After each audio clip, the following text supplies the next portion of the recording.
Республикасынын өкмөтүнүн алдындагы дин иштери боюнча мамлекеттик комиссиядан уруксат алганбыз. Ошон үчүн биз келгенибиз максаты адамдарга ошо жакшы кабарды айтып эле кетебиз да.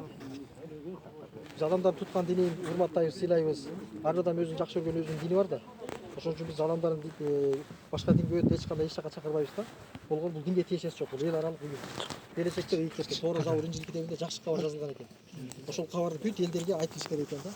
Азыр 240 өлкөдө дүйнө жүзү боюнча айтылат бул кабарчы жакшы кабар. Анан ушул кабар айтуу ишине өзүбүздүн ыктыярыбыз менен катышып жүрөбүз.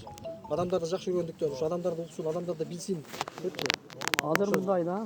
Буларды базар мындай. Булардын көбөлүгү бар катталган законный. Буларга тийише албайсыңар эч кимге. Бир гана давай таркадык өзүбүздүн ишибизди кыла беребиз. Болду. Анан сен каерден силиң өткөн жерге барып, мынакта. Бизде каршылык жок сага. Жок.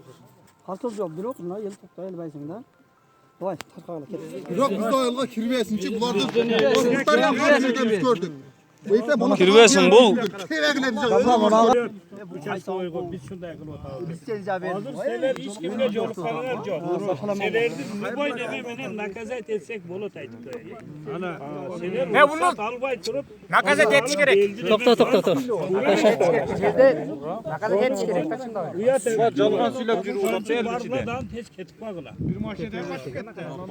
Качып кетип калды. Мына сүрөккө тарталайбызбы? Сыгайып койгондар жок да. Aldamay nerse de otattım da. Bardın tapsam. Şonday. Okşagan birөө келе турган болсо өкмөттө кабарлап койгон. Буларга тийишпей келет. Акмитка эмне булар? Булак чабагылар болду. Өзүбүздүн неме кетип Bagılar. Hiç kim erkeğe gele çağır.